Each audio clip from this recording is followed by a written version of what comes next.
Hi friends, வணக்கம். நான் doctor Sasi Murali பேசுகிறேன். ஸோ இன்றைக்கி நம்ம ஒரு ஸ்பெஷல் ரிசல்ட்ஸ் வந்துட்டு கேட்கலாம். அது மட்டும் இல்லாமல் நம்மளுடைய ஹெல்த் மிக்ஸை பற்றின டீட்டெயில்ஸும் வந்துட்டு ஒரு பெரிய எழுத்தாளர், அது மட்டும் ஒரு கவிஞர், அதுக்கப்புறம் ஒரு புத்தக ஆசிரியர், நிறைய பட்டங்கள் வந்துட்டு அவருக்கு சொல்லிகிட்டே இருக்கலாம். அதை விட ரொம்ப முக்கியமான ஒரு பெரிய பட்டம் என்னன்னா எங்களோட மாமனார், சின்ன மாமனார், அவங்க மிஸ்டர் திரு நாராயணன் அவர்களை வந்துட்டு நம்ம இப்போ பேச சொல்லலாமா? அன்புள்ளம் கொண்ட நண்பர்களே, உங்கள் அனைவருக்கும் வணக்கம். நலம் வாழ்க. அனைவரும் நல்ல ஆரோக்கியத்துடன் வாழ எல்லாம் வல்ல இறைவனின் இன்னருள் கிட்டிட வேண்டுமாய் வாழ்த்தி மகிழ்கின்றேன். திருமதி டாக்டர் சசிகலா முரளி சண்முகம் அவர்கள் தானே தயாரித்து வழங்கிடும் ஹெல்த் மிக்ஸ் எனப்படும் ஒரு ஆரோக்கிய உணவு நம் அனைவருக்கும் மிகச்சிறந்த சத்துணவாக பயன்படும் என்பதை நான் நன்றாக அறிவேன். பொதுவாக உடல் நலமாக இருந்தால்தான் உயிர் பேணி காக்கப்படும்.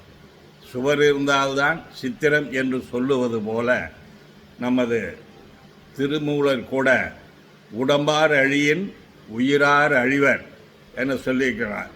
எனவே உடம்பை பேணும் உபாயத்தாலே உடம்பை வளர்த்தேன் உயிர் வளர்த்தேனே என்று சொல்லுவார். ஆக இந்த உடல் வலிமையுடனும் ஆரோக்கியத்துடனும் இருக்க வேண்டுமென்றால் நல்ல சத்தான உணவு உட்கொள்ள வேண்டும். இந்த சத்தான உணவு எவை என்று சொல்லுவதற்கு முதலாக புரோட்டீன் எனப்படும் கொழுப்பு தான் நமக்கு சத்தை தருவது. இந்த புரோட்டீன் என்னும் கொழுப்பு எந்த உணவு வகையிலே இருக்கிறது என்றால் பருப்பு வகையிலே இருக்கிறது. அதனால்தான் சிலர் கூட பேச்சு வழக்கிலே நீ என்ன பெரிய பருப்பா என்று கேட்பார்கள். அப்படிப்பட்ட பருப்புகளில் 27 வகையான பருப்புகளையும் 9 வகையான காயல் கல்ப மூலிகையிலும் பதமான முறையிலே எந்த அளவிலே சேர்க்க வேண்டுமோ அந்த அளவிலே சேர்த்து அதை பொடியாக்கி ஒரு சத்துணவாக தயாரித்து திருமதி சசிகலா முரளி சண்முகம் அவர்கள் விநியோகித்து வருகிறார்கள். இதை பற்றி சொல்லுவதென்றால் நானும் அதை பயன்படுத்தி இருக்க வேண்டும் அல்லவா? உங்களுக்கு ஒரு சிறு கதை சொல்ல வேண்டுமென்றால்,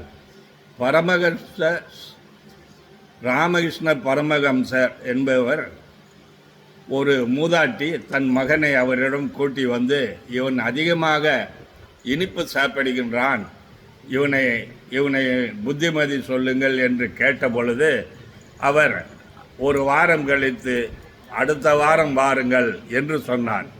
அந்த மூதாட்டி வெகு தூரத்திலிருந்து வந்தவர். அவர் அடுத்த வாரம் சிரமப்பட்டு வந்தார். அப்பொழுது, தம்பி, இனிப்பு அதிகமாக உட்கொள்ளாது, அது உடலுக்கு ஆகாது என்று சொன்னார். ஏனையா, இதை போன வாரமே சொல்லியிருக்க வேண்டியதானே, நான் இவ்வளவு செலவுப்பட்டு மறுமறி வந்தேனே என்றால், எம்மா, ஒன்றை சொல்லுவதென்றால் அதற்கு நான் தகுதியுள்ளவனாக இருக்க வேண்டும். போன வாரம் வரை நானும் இனிப்பு அதிகமாக சாப்பிட்டு கொண்டிருந்தேன். அப்பொழுது இந்த புத்திமதியை சொல்வதற்கு எனக்கு அருகதை இல்லை. இப்பொழுது நான் அதை விட்டுவிட்டேன்.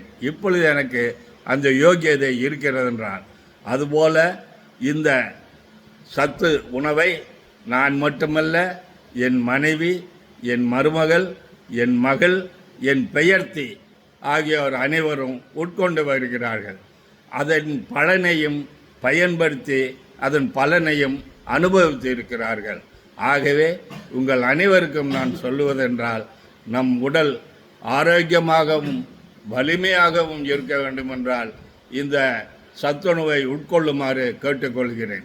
எத்தனையோ சத்துணவுகள் இருந்தாலும் இதில் என்ன அப்படி விசேஷம் என்று கேட்டால், திருமதி சசிகலா முரளி சண்முகம் அவர்கள் சித்த வைத்தியத்தில் மருத்துவர் பட்டம் பெற்றிருக்கிறார்கள்.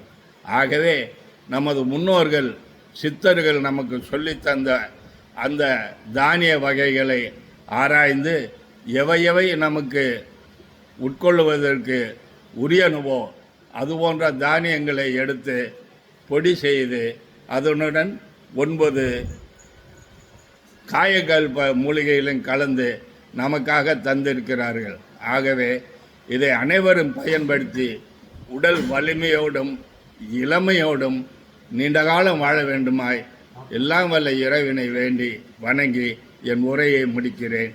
வணக்கம். வாழ்க நலம். தேங்க்யூ. ரொம்ப சந்தோஷமாவா. நன்றி. நீங்களும் ஃபாலோ பண்ணுங்க. தேங்க்யூ.